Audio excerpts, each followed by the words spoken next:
अस्सलाम वालेकुम। आज हम जिस टॉपिक पे हम बात करना चाह रहे हैं वो है डायबिटीज़ इंसिपिटस। डायबिटीज़ इंसिपिटस का मतलब क्या है कि हमारे जिस्म में एक हार्मोन प्रोड्यूस होता है जिसको हम कहते हैं एंटी डाययूरेटिक हार्मोन। क्या कहते हैं? Anti diuretic hormone. कहाँ से प्रोड्यूस होता है? ये होता है हाइपोथैलेमस से। हाइपोथैलेमस से प्रोड्यूस होता है और पोस्टीरियर पिट्यूटरी ग्लैंड में आके स्टोर होता है। फिर अकॉर्डिंग टू नीड ये रिलीज़ होता रहता है और आके किडनी के ऊपर असर करता है। किडनी पे कहाँ? किडनी के कलेक्टिंग डक्ट पे इसके लिए रिसेप्टर्स मौजूद होते हैं जिनको हम V2 रिसेप्टर्स कहते हैं। V2 रिसेप्टर्स के साथ ये मिलके वहाँ पे इसका काम क्या होता है? इसका काम होता है वाटर रिटेंशन, यानी कि फ्लूइड को एक्सेस अमाउंट में हमारे जिस्म से निकालने से बचाता है। इस तरह फ्लूइड बैलेंस मेंटेन रखने में एंटी डाययूरेटिक का किरदार होता है। कभी कभी ये होता है कि हाइपोथैलेमस में कोई डिफेक्ट आ जाए, हाइपोथैलेमस में कोई ट्यूमर आ जाए, कोई डिफेक्ट आ जाए, किसी भी वजह से hypothalamus to low anti diuretic hormone produce करे, तो फिर क्या होता है कि हमारे जिस्म में एंटी डाययूरेटिक हार्मोन की कंसंट्रेशन जो है कम हो जाएगी। कंसंट्रेशन कम हो जाएगी तो वाटर रिटेंशन वाला जो काम है ये डिस्टर्ब होगा। तो फिर क्या होगा? किडनी टू मच वाटर जो है वो एक्सक्रीट करेंगी।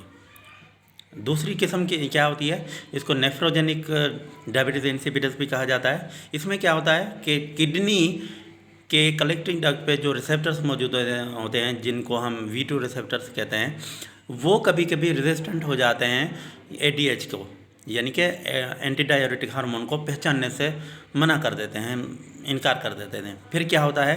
एंटी डाययूरेटिक हार्मोन तो हमारे जिस्म में मौजूद होता है लेकिन रेजिस्टेंट आ जाती है। रेजिस्टेंट आने की वजह से एंटी डाययूरेटिक हार्मोन का काम जो है वो डिस्टर्ब होता है, जिसकी वजह से एंटी डाययूरेटिक हार्मोन के काम ना करने की वजह से क्या होता है कि टू मच वाटर जो है एक्सक्रीट होता है हमारे जिस्म से, और इस तरह ये डायबिटीज़ इंसिपिटस की तरफ जाता है। इसकी साइन सिम्टम्स क्या होंगी? हमें इतना पता है कि डायबिटीज़ इंसिपिटस में क्या होता है कि फ्लूइड लॉस होगा। फ्लूइड लॉस होने का मतलब ये है कि हमारे जिस्म से फ्लूइड लॉस हुआ, उसकी वजह से क्या हो सकता है कि हाइपोटेंशन होगा क्योंकि ब्लड वॉल्यूम कम हो रहा है, ब्लड हाइपोटेंशन होगा। इसके साथ टेकीकार्डिया होगा। टेकीकार्डिया क्यों होगा?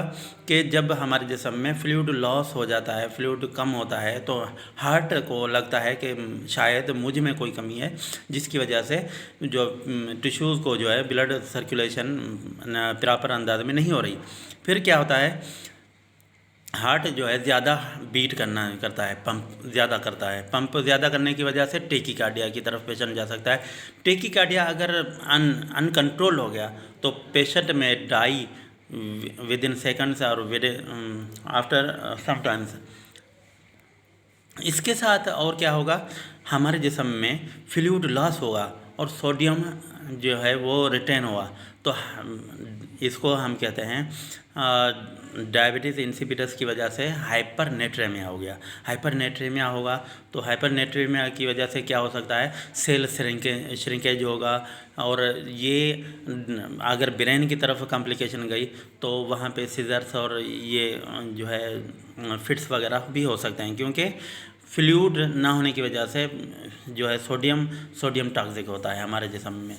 जब एक इक्विलिब्रियम नॉर्मल लिमिट में हमें चाहिए, उससे ज़्यादा हमें नहीं चाहिए। अच्छा, इसकी मैनेजमेंट, इसको दूसरी इसकी साइन सिम्टम्स क्या हो सकती हैं? इसकी कॉम्प्लिकेशन में एक और होता है पॉलीडिप्सिया। इसको कहते हैं पॉलीडिप्सिया। पॉलीडिप्सिया क्यों होगा? यानी कि प्यास का ज़्यादा लगना। पॉलीडिप्सिया का मतलब होता है प्यास का ज़्यादा लगना।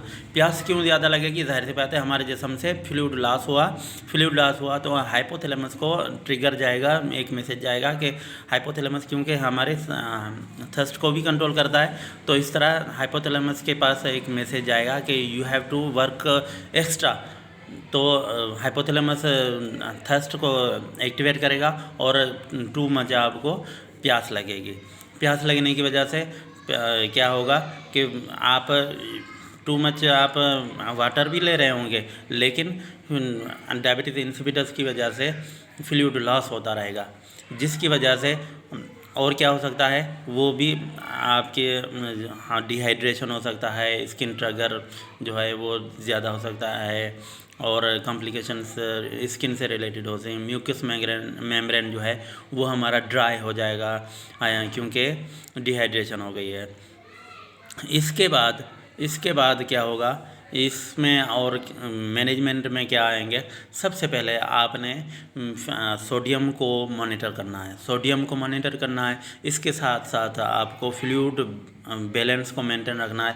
फ्लूइड बैलेंस मेंटेन रखने के लिए आप क्या करेंगे, फ्लूइड जो है वो रिप्लेस करेंगे अकॉर्डिंग टू नीड। उसके साथ फार्माकोलॉजिकल मैनेजमेंट में आप क्या करेंगे, फार्माकोलॉजिकल मैनेजमेंट में हम करेंगे कि उस पेशेंट को, डायबिटीज इंसिपिडस वाले पेशेंट को हम एक एंटी डाययूरेटिक हार्मोन का एक रद्दोबदल है, मुतबादल है, जिसको हम फार्माकोलॉजिकल मैनेजमेंट में हम कहते हैं डेस्मोपिरोसिन।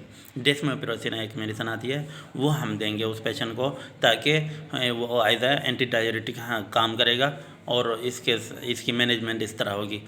अगर आप इस चैनल पे नए आए हैं और कुछ नया सीखना चाहते हैं, तो हमारे चैनल पे जो है ना, आप हमारी वीडियो पूरी देखा करें, और हमारे जो है ना चैनल को सब्सक्राइब कर लें, अपने दोस्तों के साथ भी शेयर करें।